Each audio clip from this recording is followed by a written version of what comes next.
Buenas noches a todos. Vamos a proceder de acuerdo con lo que dejé previsto, ¿verdad? Vamos a ir haciendo tarea de repaso y complementación. Ya hicimos el tema del documento y su impugnación, ¿verdad?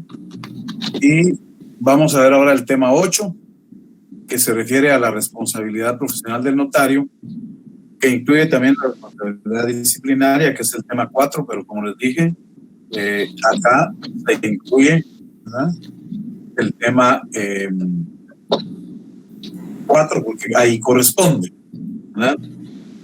Entonces, en ese contexto, vamos a encontrar que efectivamente, cierren los micrófonos, ahí se oye bulla, que no deja que escuchen bien. Sí, licenciado. Hay que cerrar los micrófonos, por favor. Bien, entonces vamos a encontrarnos con que la actuación profesional del notario implica una responsabilidad profesional y particularmente pues se le denomina como responsabilidad notarial, ¿verdad?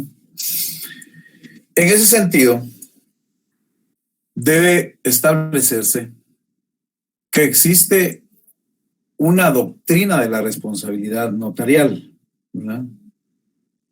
En cierto modo, pues esa responsabilidad notarial supone la conveniencia de que la persona que va a ejercer el notariado esté dotada de capacidad intelectual y moral para poder alcanzar con eficacia los resultados que se esperan de su función, ¿verdad? Y esa expectativa, pues sin lugar a dudas, gira en torno a la situación de que la actividad del notario, ¿verdad?, sea pulcra, sea transparente, sea eficaz y que, por lo tanto, no provoque resultados que pudieran generar daños o perjuicios para los particulares y para el propio notario, ¿verdad? Esto, de alguna manera, se engloba dentro de eso que se llama responsabilidad notarial, ¿verdad? Y que, como vemos ahí en la ilustración de la diapositiva, no es un solo aspecto, sino implica en el medio notarial guatemalteco 4 aspectos, ¿verdad? La responsabilidad se distribuye en 4 modalidades: la civil, la penal, la administrativa y la disciplinaria, ¿verdad? Esto es un conjunto, pues, de responsabilidades que aspiran a un ejercicio profesional donde se observe la ley, ¿verdad?, se respeten los requisitos, y esto da lugar al nacimiento de un instrumento público totalmente eficaz, lo más humanamente perfecto que es posible, ¿verdad? Y que, reitero, no le provoque daños y perjuicios a ninguna persona, que no tenga resultados negativos para ninguna persona. No cabe duda que el trabajo del notario busca como resultado primordial producir el instrumento público y, como dije, de la manera más humanamente perfecta que sea posible. ¿Esto qué implica? Pues que tiene que estar sujeto a la ley, ¿verdad?, y a la moral. Entonces, para la consecución de ese fin, el notario no solo se circunscribe a dar fe de los hechos, de la veracidad de hechos y de declaraciones de voluntad. Es decir, desde que se produce la rogación, desde que es solicitada su actuación, el notario empieza a desarrollar una serie de actividades que las estudiamos al ver la función notarial, ¿verdad? Y lleva como objeto primordial, ¿verdad?, poder orientar toda la potencia que jurídicamente puede tener la voluntad humana, que se va a ver plasmada en el instrumento público, ¿sí?, para que esa voluntad adopte forma legal en el instrumento público, ¿verdad? Y que genere resultados positivos, resultados beneficiosos. Quiere decir que el instrumento público, que va con todos los niveles de responsabilidad respetados por el notario, se produce a través de ese instrumento público todos los efectos legales que se pueden esperar, y que fueron los que también los particulares tomaron en cuenta para requerir la intervención notarial, ¿verdad? Quiere decir entonces que en ese orden de ideas, la tarea del notario no queda simplemente en el marco de asegurar la veracidad de los negocios jurídicos. Claro, la seguridad es fundamental, pero también implica, ¿verdad?, que vaya hacia el más alto grado de eficacia, ¿verdad? Esto está ligado a que el notario, pues ya con su formación y por eso los requisitos que ya estudiamos, ¿verdad?, debe tener la capacidad de poder modelar la voluntad de las partes dándole forma legal. Esto para que las manifestaciones que externalizan los particulares se plasmen de manera adecuada en el instrumento público, ¿verdad? Y que finalmente sea satisfactorio ese instrumento público para los interesados y también para la sociedad, ¿verdad? Se puede decir que la responsabilidad del notario, pues no es un tema nuevo, ¿verdad? Desde los siglos en que se estudió y ustedes leyeron su historia de la evolución histórica del notariado, ¿verdad? Más o menos ahí por los siglos XI, XII, ¿verdad?, ya había evidencias de esa responsabilidad notarial, ¿verdad?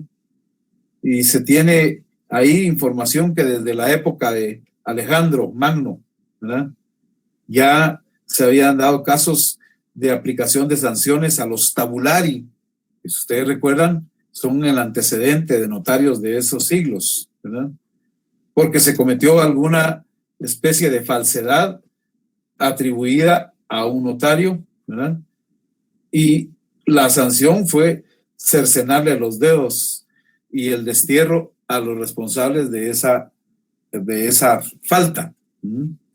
En la época del rey español Alfonso el Sabio, también hubo penas bastante rigurosas para escribanos que adulteraran o plasmaran falsedades, ¿verdad? Y la referencia es de que en la ley francesa, siglo del 25 ventoso, año 11, ya hay evidencias también de un sistema de responsabilidades que atribuyen sanciones a actuaciones irregulares de los notarios, ¿verdad? Entonces, de esa cuenta, pues en nuestro caso hay un plexo, o sea, un conjunto de responsabilidades que son estas cuatro, primordialmente, ¿verdad? Los autores, pues, todavía en sus escritos, en sus libros, manifiestan ciertas discrepancias en cuanto a cuáles y cuántas son, ¿verdad? Para el caso nuestro, pues tenemos la ventaja de que en la ley están bien definidas las cuatro formas de responsabilidad que asumen los notarios, ¿verdad? Esto, en alguna manera, pues tiene también su fundamento doctrinario, ¿verdad?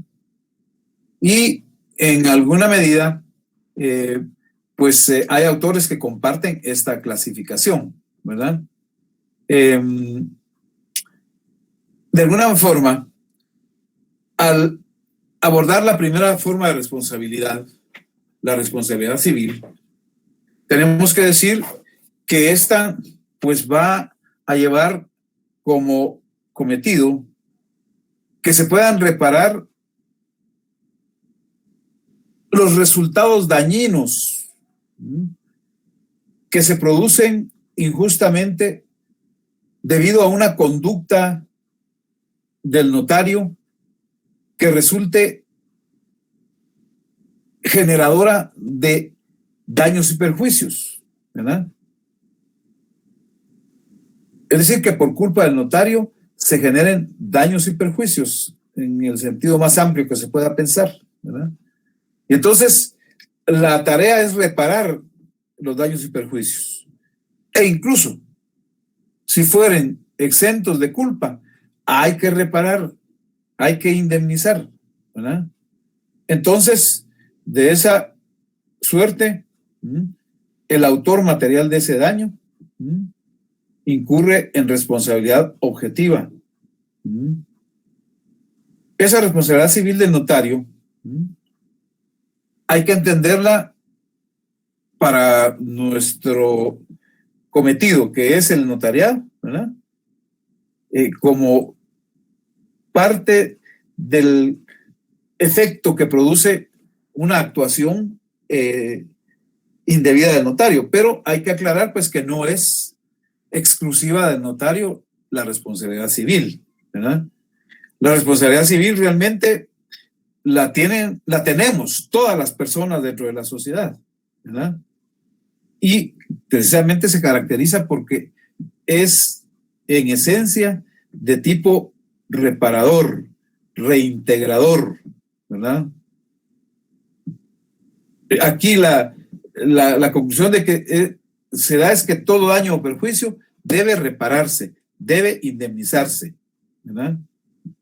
De esa cuenta, en la doctrina suele considerarse que la responsabilidad civil es de las más relevantes y amplias en el campo, particularmente del derecho notarial. Porque ya sabemos, pues, que si bien el notariado del sistema latino primordialmente tiene en cuenta la actividad que se ejerce en forma liberal, eso no significa que estemos desligados del ámbito estatal, porque se nos encomienda una función pública, aunque la ejerzamos liberalmente, ¿verdad? Por eso mismo es que se fortalece en alto grado las distintas formas de responsabilidad que le competen al notario, ¿verdad? De esa manera se puede entender que la responsabilidad civil consiste en la obligación que tiene el notario, ¿verdad?, de resarcir daños y reparar perjuicios que se produzcan por actos ilícitos cometidos por el notario, ¿verdad?, o que también se produzcan por no cumplir con deberes legales que corresponden al notario, ¿verdad? Lo que conlleva inobservancia de diversas normas que debemos respetar los notarios. Doctrinariamente se postula la idea de que la responsabilidad civil tiene 3 elementos. Esto lo menciona en su libro el autor Carral y de Teresa. A juicio de este autor mexicano, son 3 elementos que conlleva la responsabilidad civil. Primer elemento, que haya violación de un deber legal por acción o bien debido a omisión que produzca el notario. Segundo elemento, que exista culpa o negligencia por parte del notario. Y tercer elemento, que se provoque un daño o perjuicio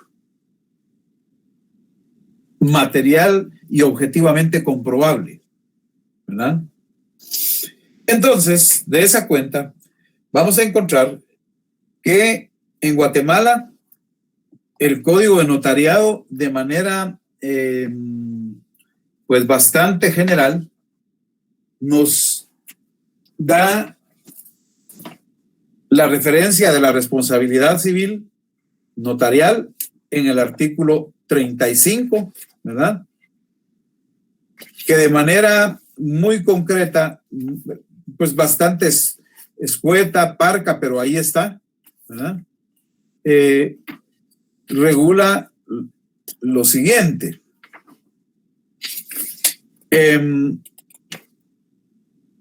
Artículo 35. Para que proceda la responsabilidad de daños y perjuicios, para que proceda la responsabilidad civil de daños y perjuicios contra el notario por nulidad del instrumento, es necesario que haya sido citado y oído en el juicio respectivo en lo concerniente a la causa de nulidad. Esto garantiza el derecho de defensa, ¿verdad? A que tiene derecho el notario, derecho de defensa y debido proceso, ¿verdad? Ahora bien, hay que decir pues que una regulación más específica, ¿verdad?, en el título 7º, que se denomina obligaciones que proceden de hechos y actos ilícitos, ¿verdad? Y dice que el capítulo, ¿verdad?, se refiere a que todo daño debe indemnizarse. Y el artículo 1645 regula que toda persona que cause daño o perjuicio a otra, sea intencionalmente, sea por descuido o imprudencia, está obligada a repararlo, salvo que demuestre que el daño o perjuicio se produjo por culpa o negligencia inexcusable de la víctima, ¿verdad? Y agrega el artículo 1646 que el responsable de un delito doloso o culposo está obligado a reparar a la víctima los daños o perjuicios que le haya causado. Aquí cabe aclarar pues que en el ámbito penal guatemalteco, ¿verdad?, en este tipo de delitos dolosos o culposos, en el caso del notario, cuando cometa los delitos que en un momento vamos a ver, ¿verdad?, siempre lleva aparejada, ¿verdad?, la sanción pecuniaria. Esa es la sanción relacionada con la responsabilidad civil, indemnizar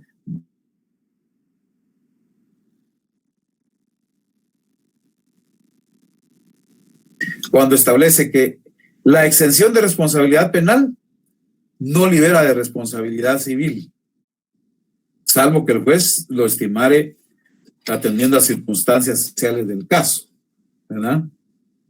Eso es una cosa importante. Entonces, de ahí podemos deducir que el notario guatemalteco es responsable por los daños y perjuicios que pueda causar, sobre todo derivados de la nulidad de un instrumento público que él ha autorizado, ¿verdad? Eso es lo que se deduce de estos artículos.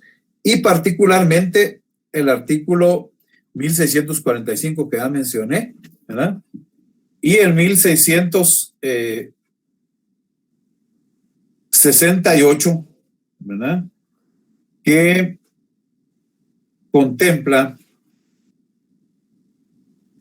que el profesional es responsable por los daños o perjuicios que cause por ignorancia o negligencia inexcusables o por divulgación de los secretos que conoce con motivo de su profesión, ¿verdad?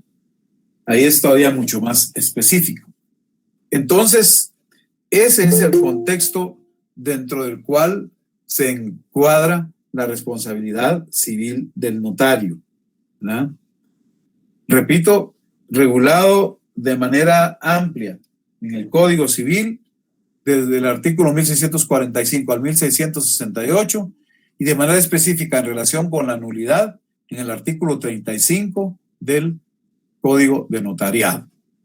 Bueno, entonces, aquí viene la parte que siempre yo enfatizo, ¿verdad? La responsabilidad civil pues implica una afectación, un castigo al aspecto pecuniario, al aspecto económico del notario. Pero la responsabilidad penal es otra cosa. Obvio, es otra cosa.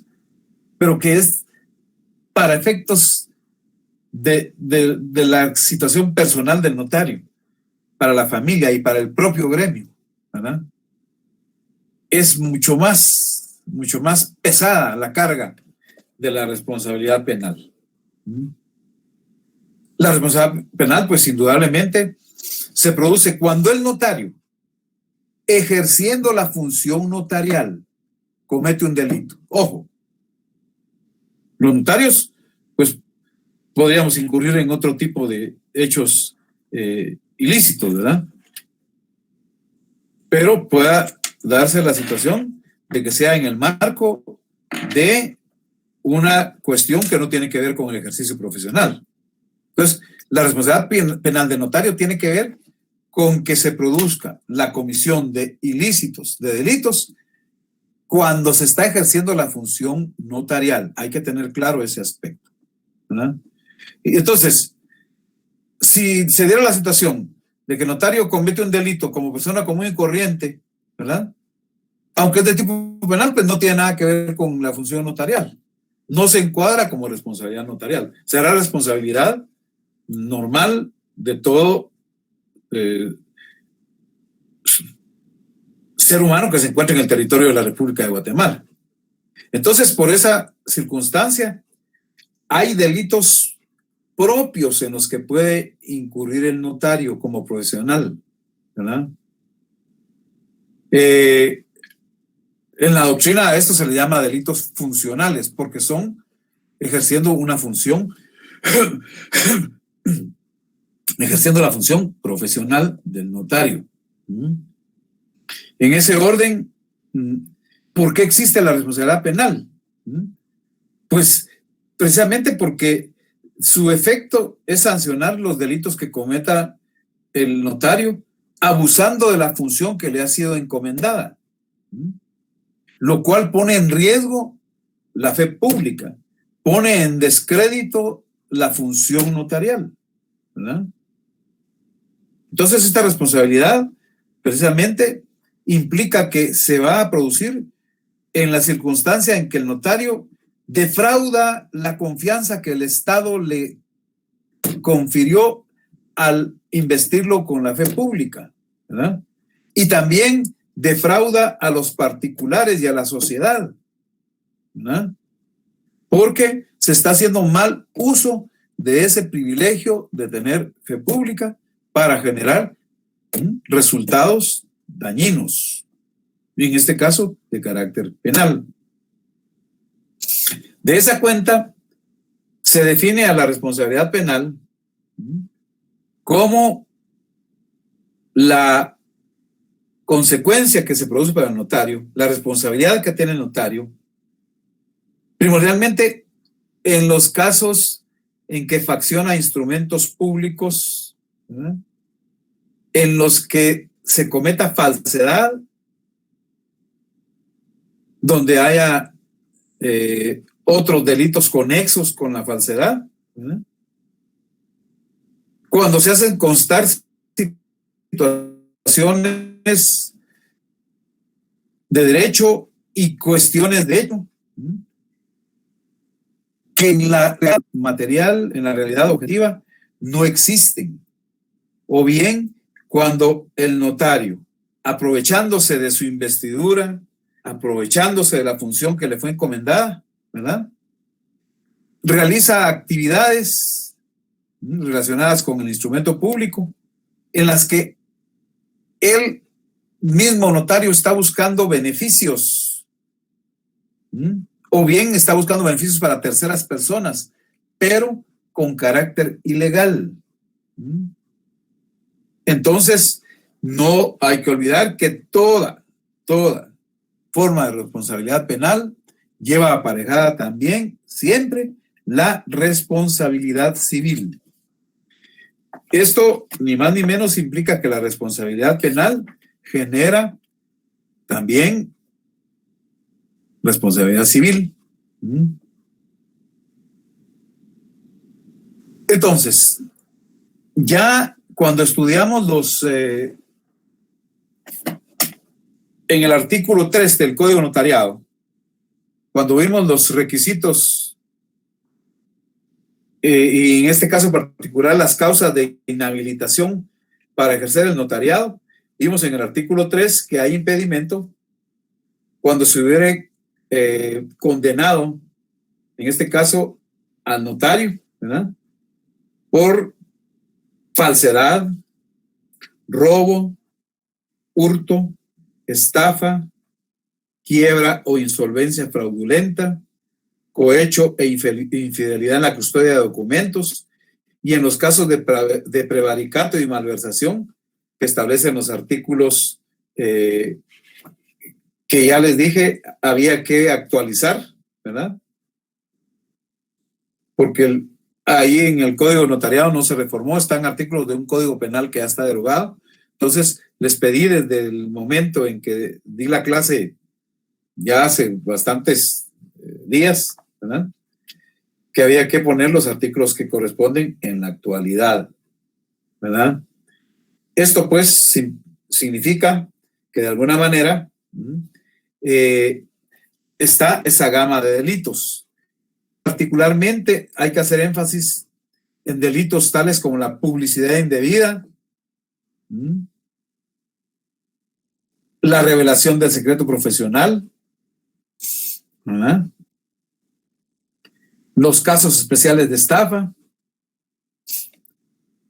la falsedad material, la falsedad ideológica, la supresión, ocultación o destrucción de documentos, la revelación de secretos, la violación de sellos, la responsabilidad del notario cuando autoriza un matrimonio, ¿verdad?, la inobservancia de formalidades por parte del notario cuando autoriza un matrimonio. Todos están regulados en el Código Penal, ¿verdad? Con la cuestión que hay que tener bien clara: para que sea atribuible al notario esa responsabilidad penal, en esos casos el notario tiene que ser el autor material, el sujeto activo, ¿verdad? El sujeto pasivo pueden ser los clientes, la sociedad en general, los particulares, otras entidades de derecho, ¿verdad? Pero ojo con esto, ustedes ya estudiaron derecho penal, entonces saben distinguir estos aspectos y entienden que cuando digo que para que se atribuya al notario la responsabilidad penal, él tiene que ser el sujeto activo, ¿verdad? No hay que perder de vista que cuando se aplican las sanciones en materia penal, ¿verdad?, siempre se va a incorporar la agravante de abuso de autoridad que regula el artículo 27 del Código Penal, ¿verdad? También en la sanción que se imponga al notario por responsabilidad penal va a llevar siempre la inhabilitación especial por ser un profesional. Esa la contempla el artículo 58 del Código Penal.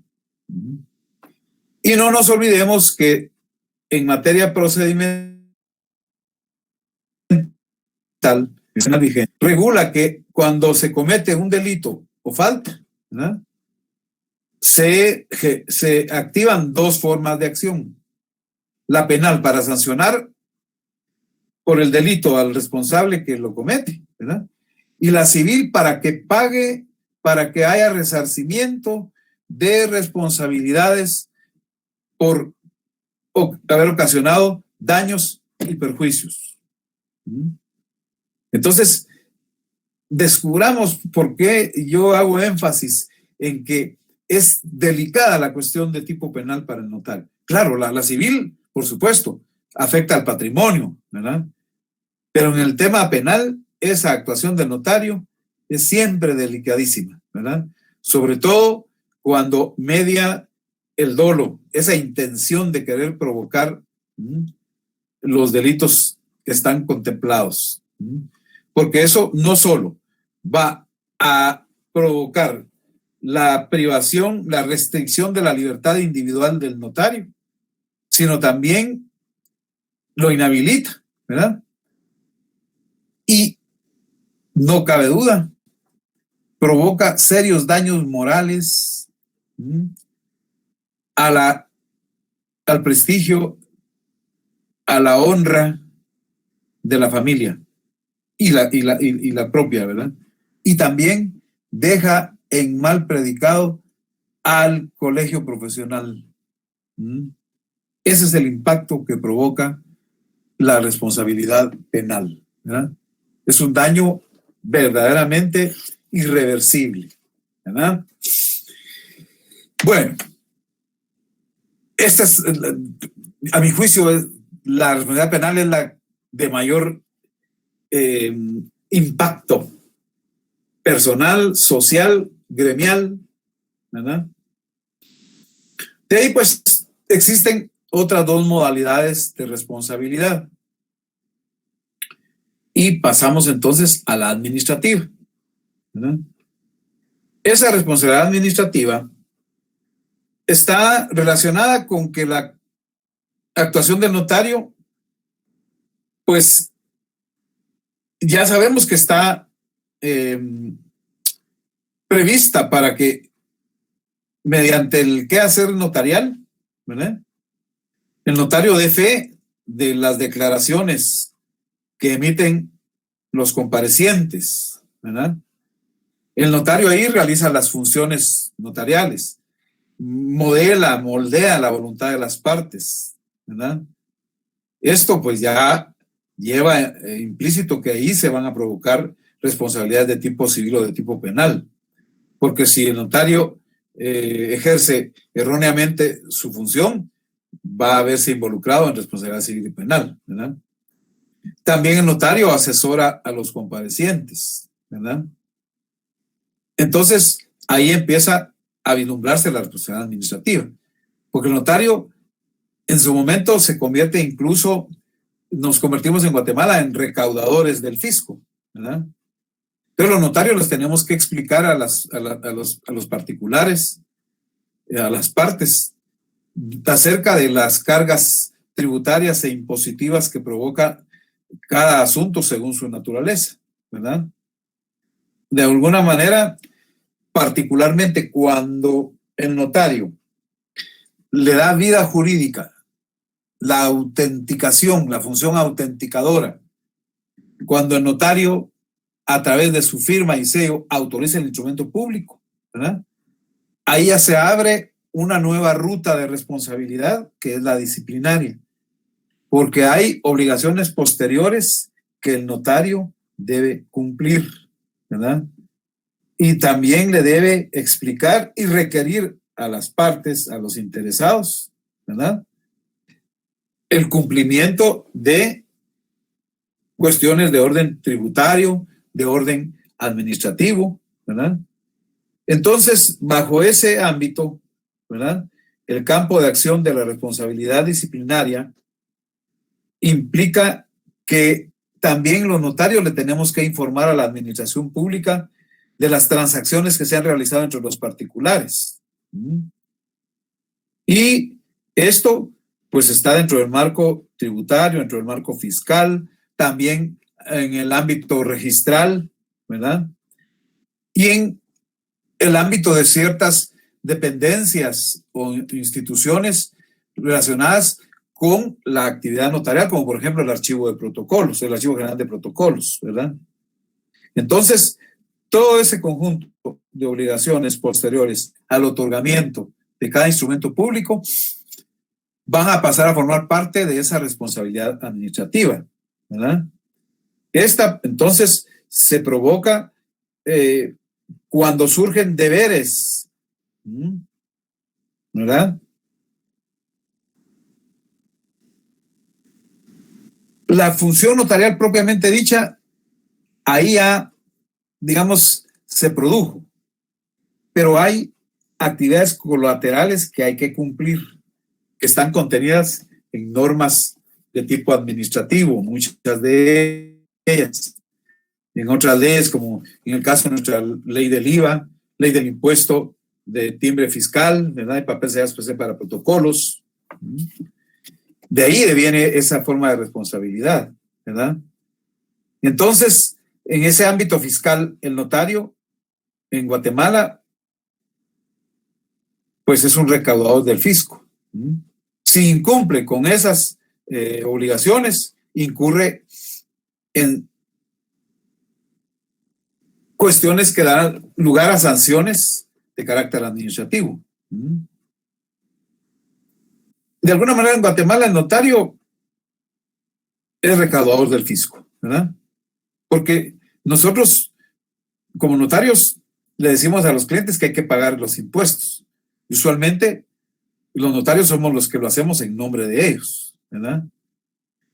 Atendiendo a la naturaleza de cada tipo de contrato, de cada tipo de actuación que se haya desarrollado por parte del notario, ¿verdad?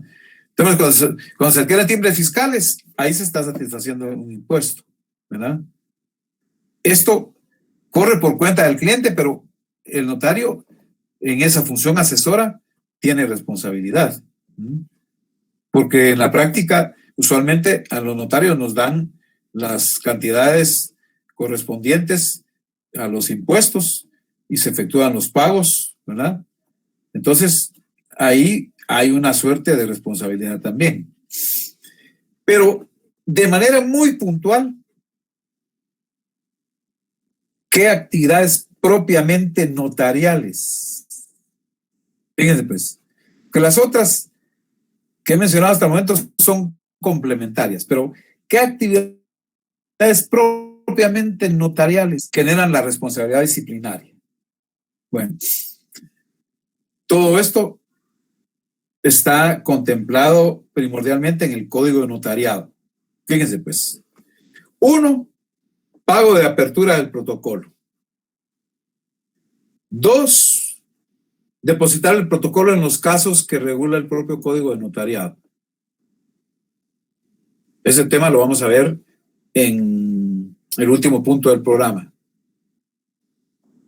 Tercera actividad que el notario genera con responsabilidad administrativa, cerrar el protocolo de acuerdo con la ley y también redactar el cierre del protocolo de acuerdo con la ley. Otra actividad que puede provocar responsabilidad administrativa es la concerniente a entregar testimonios especiales conforme al artículo 37 del Código de Notariado, tema que nos toca desarrollar en el curso de Derecho Notarial 2, ¿verdad?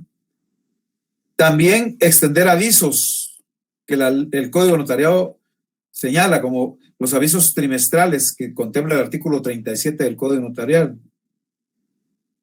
Los avisos de traspasos, los avisos de matrimonio, avisos que surgen con ocasión del testamento. También hay que dar avisos cuando se protocolizan documentos provenientes del extranjero, solo que esta cuestión está regulada en la ley del organismo judicial, ¿verdad? Y ahí también tomar razón de las actas de legalización de firmas en el protocolo, protocolizar las actas de matrimonio. Todas esas obligaciones, excepto la de dar aviso de documentos provenientes del extranjero que se protocolizan, pero todas las demás están reguladas en el Código de Notariado, ¿verdad? Y esta última de dar avisos de documentos protocolizados que provienen del extranjero, lo regula la ley del organismo judicial, ¿verdad? Algunas veces esas obligaciones implican también la obligación de pagar alguna suma de dinero. En otros casos, la sanción va a estar establecida para cada caso concreto, ¿verdad? Ahora, si no hubiere sanción expresa en determinados casos, pues se aplica supletoriamente el artículo 101 del Código de Notariado. Ya lo vamos a ver. Fíjense pues. Entonces, brevemente, la obligación de pagar anualmente el derecho de apertura del protocolo es de 50 quetzales, ¿verdad? Eso está en el artículo 11 del Código de Notariado. La entrega tardía de testimonios especiales, ¿verdad? Nos da 25 días hábiles. Si no se hace, la multa es de 25 quetzales. Contemplado en el artículo 101 del Código de Notariado. Esto se va a una sanción de tipo general porque no tiene señalada una sanción específica, ¿verdad? La entrega tardía o extemporánea de avisos de protocolación de documentos que provienen del extranjero, también en la ley de la orden judicial se regula una sanción de 25 quetzales. ¿Verdad? Por esa circunstancia, en los casos en que no está regulada en la ley de la materia una sanción específica, entonces se imponen al notario que comete las infracciones, ¿verdad? Las sanciones que establece el artículo 101, siempre que no sean constitutivas de delito. El artículo 101 del Código de Notariado, ¿qué nos dice? Veamos. Dice, artículo 101.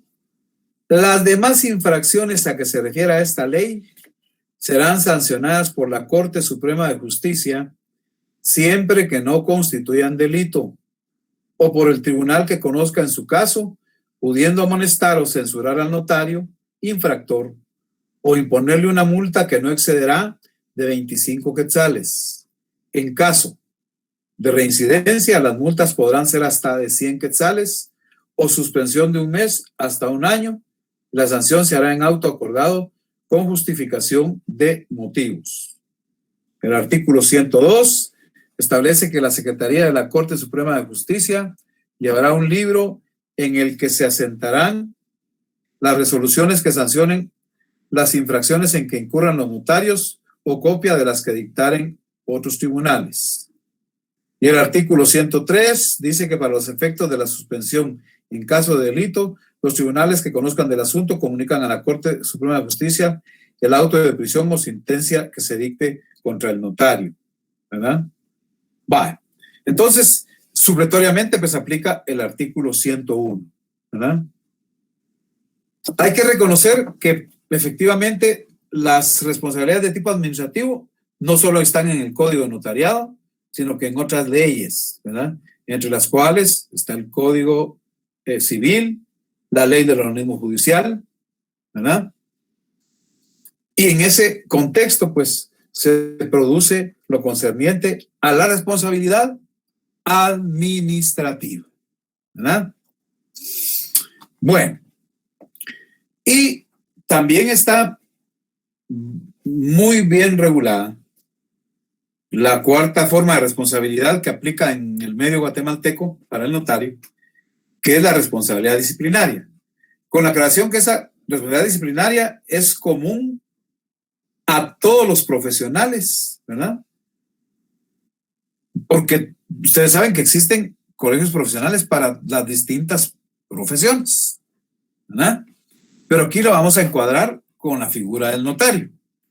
Entonces, la responsabilidad disciplinaria tiene como marco de referencia a la Constitución Política de la República de Guatemala en su artículo 90 y el artículo 34, ¿verdad? Que de alguna manera, pues, hacen referencia, ¿verdad? Hacen alusión a cuestiones muy puntuales, ¿verdad? En ese orden podemos establecer, de acuerdo al artículo,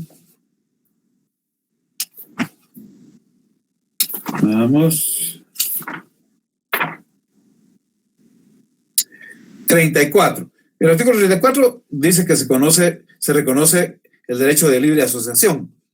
Esto para fundamentar que por esa libre asociación existen los colegios profesionales. Nadie está obligado a asociarse ni a formar parte de grupos o asociaciones de autodefensa o similares. Se exceptúa el caso de la colegiación profesional. Fíjense, pues, ahí sí es obligatorio, ¿verdad? La colegiación profesional sí es obligatoria, conforme al artículo 34.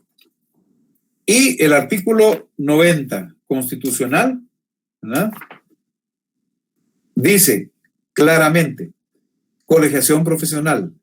La colegiación de los profesionales o universitarios es obligatoria y tendrá por fines la superación moral, científica, técnica y material de las profesiones universitarias y el control de su ejercicio.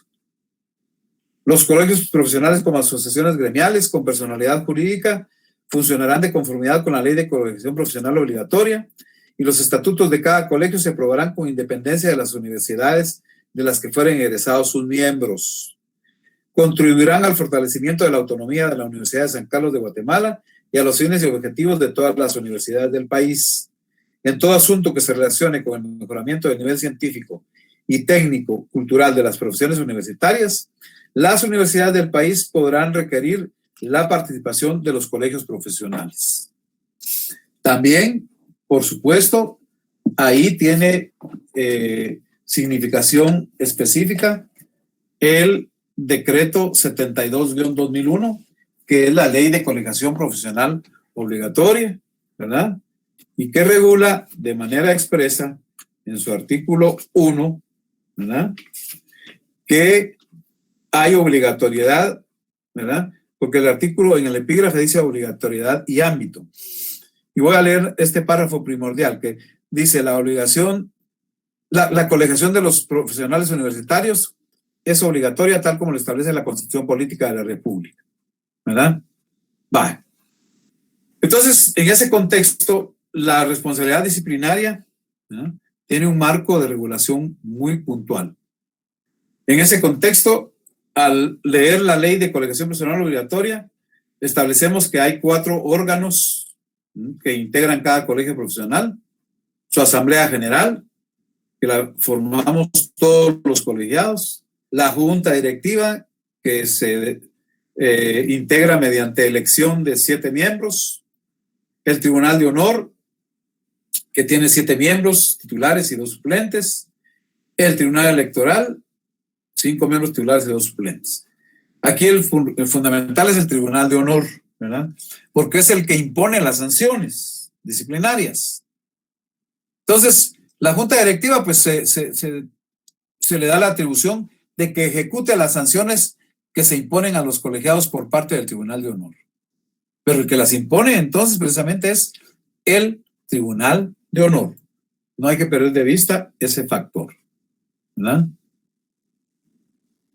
¿Qué tipo de sanciones conlleva la aplicación de la ley de colegiación profesional obligatoria?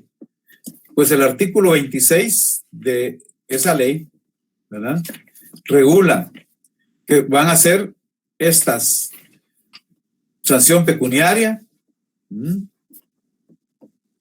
amonestación privada, ¿verdad?, amonestación pública, suspensión temporal en el ejercicio de la profesión y suspensión definitiva. La suspensión definitiva conlleva la pérdida de calidad de colegiado activo y se impondrá cuando el hecho se pondrá cuando el hecho conocido sea tipificado, cuando el hecho cometido, tiene que ser, ¿verdad?, aquí está mal el texto, sea tipificado como delito por los tribunales competentes, siempre que se relacione con la profesión, ojo, y la decisión será tomada por las 2/3 partes de los miembros del tribunal de honor. Puse esto aquí con rojo porque pudiera ser que alguien tenga por ahí todavía una versión de la ley que ya está reformada, porque la última parte de ese texto que está, yo lo puse aquí con rojo, fue declarada inconstitucional en el año 2001. O sea, antes la suspensión definitiva tenía que ser ratificada en Asamblea General con el voto de por lo menos el 10%. Pero esto ya no aplica porque se declaró inconstitucional. O sea que hoy día la suspensión definitiva solo la impone el Tribunal de Honor con sus 2/3 partes como mínimo, y ahí ya está la sanción. No necesita de ratificación, ¿verdad? Luego, pues por supuesto, hay medios a través de los cuales el notario puede impugnar, ¿verdad? Y el artículo 27 de la ley de la colegiación profesional obligatoria establece que se puede presentar apelación y ejecución, la apelación, ¿verdad? Primordialmente, la apelación. Y luego también, pues en el artículo 21, en el inciso C, ¿verdad? También se menciona la apelación. Sí hay que dejar claro que la sanción pecuniaria, que es la que aparece primero acá, se gradúa, ¿verdad? Es decir, la sanción pecuniaria se debe regular de acuerdo a la gravedad de la falta y establece un mínimo que equivale a 10 cuotas ordinarias, ¿verdad? Las cuotas son las que se pagan en el colegio y el máximo es de 100 cuotas de las que se pagan en el colegio. Cuando hay reincidencia, el Tribunal de Honor está facultado para imponer gradualmente las sanciones que correspondan al sancionado, ¿verdad? Entonces, si por ejemplo hay reincidencia en sanción pecuniaria, ya se juzga como que fuera amonestación privada. Si hay reincidencia por un caso de amonestación privada, ya se va a amonestación pública. Si hay reincidencia con naturaleza de amonestación pública, ya se va a una suspensión temporal. Y si hay reincidencia en la suspensión temporal, ya se va a la suspensión definitiva, ¿verdad? Hay que destacar que en este orden de regulaciones, las resoluciones deben ser publicadas. El artículo 29 de la Ley de Colegiación Profesional Obligatoria establece que las resoluciones firmes de amonestación pública, suspensión temporal y suspensión definitiva deben ser comunicadas por la Junta Directiva a todos los miembros del colegio. Nos envían pues una nota, ¿verdad? Indicando quiénes han sido sancionados. Y también deben publicarse en la parte resolutiva, en un diario, en el diario oficial, que es el Diario de Centroamérica, y en otro órgano de prensa de los de mayor circulación que se editen en la capital. Eso es lo que dice la ley, ¿verdad? Entonces, desde esta perspectiva, ahí encontramos los distintos medios de impugnación. En el artículo 98 del Código Notariado se menciona el recurso de reposición, ¿verdad? Este tiene por objeto primordialmente, como lo declara el artículo, ¿verdad? Para atacar una resolución que se dicte dentro del contenido del artículo 98, que dice que para los efectos de esta ley el Ministerio Público o cualquier persona tiene derecho a denunciar ante la Corte Suprema de Justicia impedimentos del notario para ejercer la profesión. El artículo 105 regula el recurso de responsabilidad y dice que el expediente de rehabilitación se tramitará cuando viene la rehabilitación del notario, ¿verdad? Se tramita ante la Corte Suprema de Justicia y contra la resolución que dicte la Corte Suprema no cabrá más recurso que el de responsabilidad. El artículo 100 del Código de Notariado contempla el recurso de reconsideración, ¿verdad? Dice los notarios que dejaran de enviar los testimonios a lo que hace referencia al artículo 37, etcétera, etcétera, etcétera. Bueno, aquí cabe el recurso de reconsideración. Vamos a ver.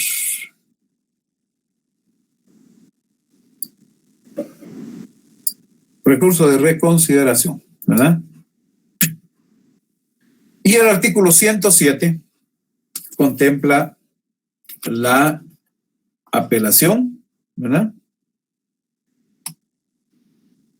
Si el notario pidiese, dice el artículo 107, si el notario pidiese liquidación de honorarios, el juez ordenará a la Secretaría para que le informe si se ajusta al arancel. Seguidamente dará vista por 2 días a los interesados y si la liquidación se encuentra ajustada a la ley, la aprobará sin más trámite. El auto que la apruebe será apelable, ¿verdad? Será apelable. Bueno, esos son los recursos que tiene el notario a su disposición. Bueno, hay que decir finalmente pues que la Junta Directiva del Colegio ejecuta todas las sanciones, excepto la suspensión temporal, ¿verdad? El Tribunal de Honor impone todas las sanciones. Ya la Asamblea General no tiene que ver nada con las sanciones, ¿verdad? También aplica sanciones la Corte Suprema de Justicia, conforme al artículo 101 del Código Notariado. Y también imponen sanciones al notario los tribunales de justicia, artículo 103 del Código Notariado. Por eso hay que estudiar, repasar los artículos del 98 al 105 del Código Notariado, donde están regulados estos aspectos. Ahora, de acuerdo con la ley, ¿qué órganos pueden inhabilitar al notario? Bueno, son 3, ¿verdad? Puede hacerlo un tribunal de justicia, lo puede hacer la Corte Suprema de Justicia y lo puede hacer el Tribunal de Honor del Colegio de Abogados y Notarios de Guatemala. Estos son órganos que pueden inhabilitar al notario, ¿verdad? Ahora bien, se puede producir en determinados casos el procedimiento de rehabilitar al notario. ¿Eso qué significa? Restablecerle al notario sus calidades profesionales y devolverle la posibilidad de ejercer su profesión. Ahora, ¿qué órganos pueden rehabilitar al notario? Si la sanción de suspensión temporal la impuso el Colegio de Abogados y Notarios, pues la rehabilitación la realiza el Consejo Superior Universitario, ¿verdad? Ahora, si la sanción es de carácter penal, impuesta por órgano jurisdiccional, rehabilita la Corte Suprema de Justicia. Artículos 104 y 105 del Código de Notariado. Solo hay que aclarar que en la actualidad, pues, si se dan procedimientos de rehabilitación, primordialmente se va a hacer aplicación de los artículos 104 y 105 del Código de Notariado. El 104 establece que los notarios que hubieran sido condenados por los delitos especificados en el inciso 4 del artículo 3 de esta ley podrán ser rehabilitados por la Corte Suprema de Justicia siempre que concurrieran las circunstancias siguientes: que hubieran transcurrido 2 años más del tiempo impuesto como pena en la sentencia. 2, que durante el tiempo de la condena y los 2 años más a que se refiere el inciso anterior, ¿verdad?, hubieran observado buena conducta. 3, que no hubiera reincidencia. Y 4, que emitiera dictamen favorable el Consejo Superior de la Universidad de San Carlos. Artículo 105.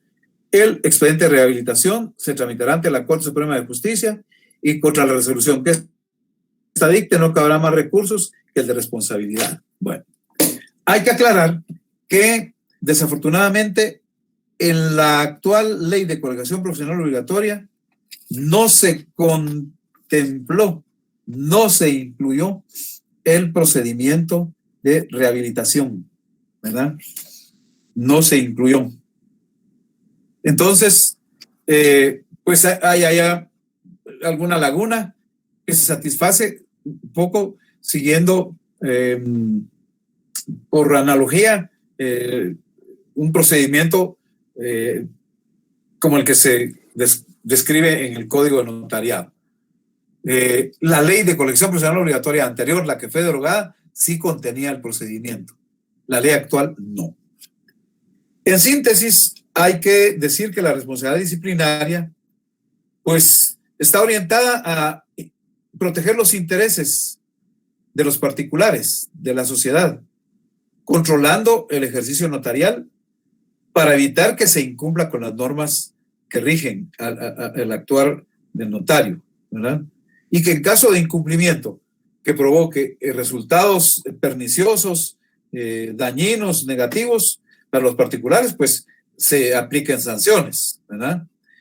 Esa responsabilidad disciplinaria, de alguna manera, es una acción cuyo objeto es reprimir la falta de cumplimiento de los deberes que tenemos los notarios, ¿verdad? Y esto, pues, tiene que estar sujeto a una disciplina deseable en todos los órdenes de la vida, ¿verdad? Por eso muchos le dan a la responsabilidad disciplinaria un matiz, sobre todo de carácter moral.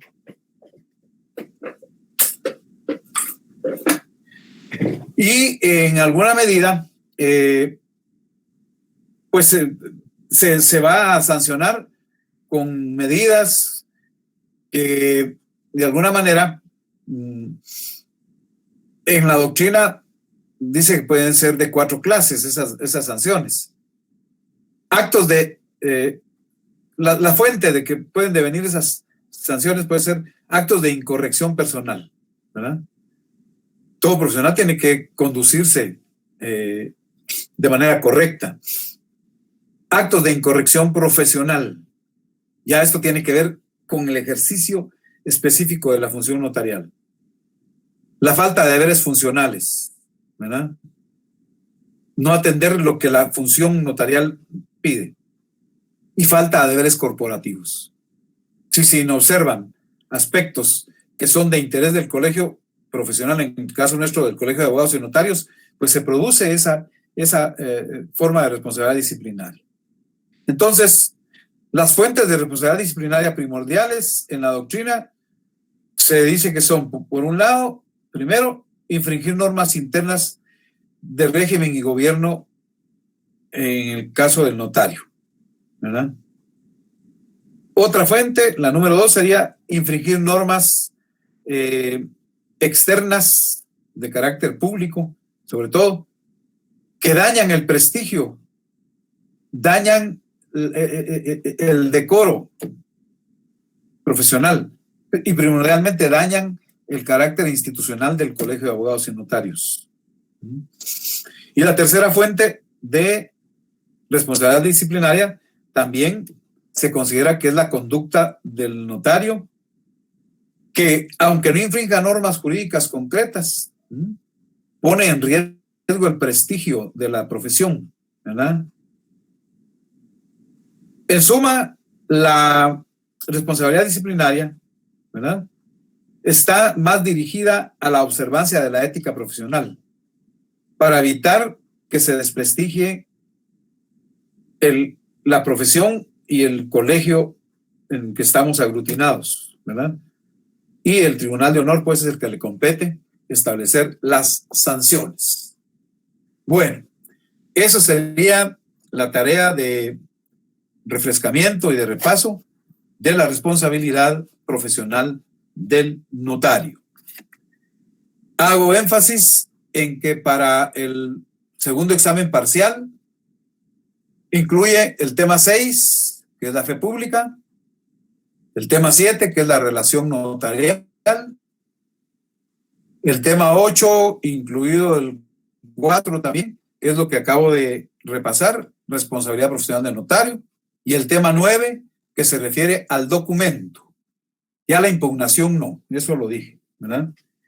Y recordar 2 cosas. Primero, la otra semana ustedes tienen examen martes y jueves. Entonces, eso imposibilita tener la clase normal que correspondería. Por lo tanto, vamos a tener clases, eso sí, el martes 27 y el jueves 29. Tomen nota. martes 20 y jueves 22 no puede haber clase porque hay exámenes para la mayoría. Pero el martes 27 y el jueves 29 sí tenemos clases, ¿verdad? Y finalmente, solo recordar el código de Classroom para la sección B, ¿verdad? Donde va a ser el examen el lunes 3 de mayo a las 20 horas. Recuerden que cambió la fecha del examen. Estaba para el viernes 30, pero ahí hubo una petición y se puso para el para el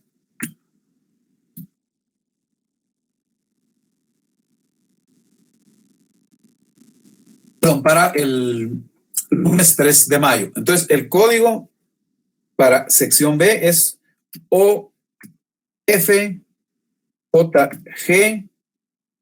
DWY.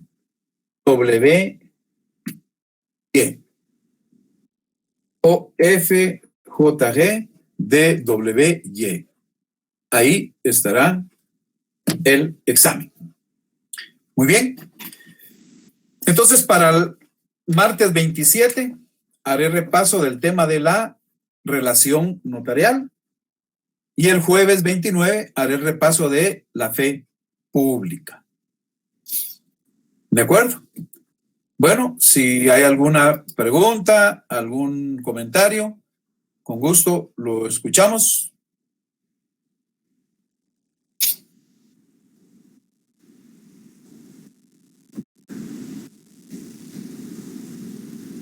¿No hay dudas? ¿No hay preguntas? Está bastante claro, licenciado. Gracias. Muy bien, gracias. Entonces, por favor, tomen nota de las fechas, el cambio de fecha de examen, la hora del examen, el código, ¿verdad? De todos modos, se los voy a recordar en la clase del 27 y en la clase del 29. Muy bien, así que, pues, no les deseo un fin de semana de descanso, sino les deseo un fin de semana, pues, aprovechado para sus tareas de estudio con sus distintos cursos, ¿verdad? Y primero Dios, ya nos reencontramos el martes 27, repito, porque martes 20 y jueves 22 tienen la mayoría exámenes con sus otros cursos.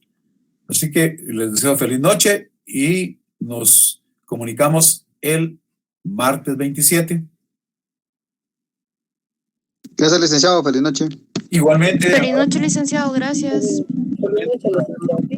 Gracias, licenciado. Buenas noches. Igualmente, gracias.